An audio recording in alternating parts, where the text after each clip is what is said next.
Me kõik ujume nagu sellises suures mahatatvas, sellises materiaalse maailma ookeanis ja meil on nagu need rõngas on ümber, mitte ära uppuda. No see on see keha, eks saime sellise keha ja selle päästerõngaga selles ookeanis surmasünni tsüklis iha, viha, kadeduse ja kahesuse ookeanis siin ujuma, eks ju. Ja siin on väga palju ilusad ka, aga me saame aru, et me oleme nagu, kuidas öelda, sellises teatud mõttes trapped või kinni püütud sellises nagu labürindis, jah. Et meil on need ringid, meil on nagu tsüklid, need elutsüklid, mis meil on selles kehas, me ei saa nagu sellest välja. Te võite rääkida mingi umbluu juttu, jumal, igavene hing, et siit ookeanist on võimalik välja saada, eks ju, see ookean on ka selline, et vahest on rahulik, ilus ja vahest on selline torm ja nagu loodus ise, looduse stiihjad, eks ju. Mingi hetk väga ilus, jumalik ja mingi hetk hirm tekib, eks ju.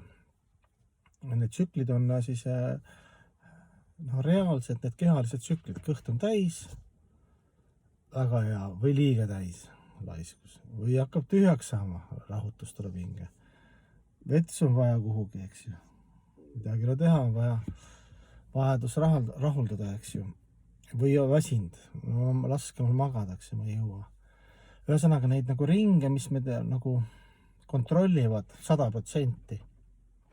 On niivõrd palju, et sa pead tõesti olema tüdinenud või tõesti aru saanud, et teatud mõttes sa nagu vangla, kui sa samastad kehaga ja selle päästerõngaga siin sünnisurma tsüklis. Ja teoorias saad aru, et okei, et ma olen nagu väsinud sellest, et kas on mingit alternatiivi üldse või ei ole, ongi. Oleme siin selles maailmas erinevad kehad ja siis tuleb see Jukta Vairagi ja tulevad mingid vennad, kes räägivad, et jaa, et sa pead lihtsalt oma need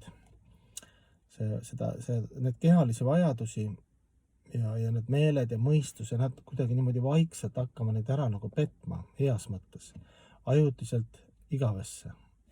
Ütleme, et sa süüa on vaja, siis sa hakkad nagu tervislikumat toituma, siis on parem tervis, mõistus, isegi mõistusenergeetika paraneb ja siis hakkad veel pühitsema toitu ja siis ahimsa toit ja kus on vägivalda võimalikult vähem. Et see Jukta Vairagi printsiip on nii, et ükskõik mis sa teed, kas sa laulad, teed muusikat, sööd, ükskõik mis töö, sa oskad kasutada seda nagu, et seal on see hinge, energia, teadus ja headus ja omakuse püüdmatuse, nagu see areng on seal sees. Tingimused armastuse kruuv. Seda on nagu võimalik, et seda on ka suur kunst ja suur teadus tegelikult, sest esimesel pilgul paistab, et me oleme nii väiksed, on võimatu üldse mingi jumala teema, vaimne teema või igavene paradiis või õndsus või võib-olla kuskil on need mingid teised planeedid kuskil nagu ulmefilmides, aga siin ja praegu, et on selline olukord ja see võtab täiesti mul tähelepanu ja ma vaatan, kuidas navigeerida oma selle päästerõngaga, selle kehaga, et selles kehas kuidagi hakkama saada, mis on okei, jah.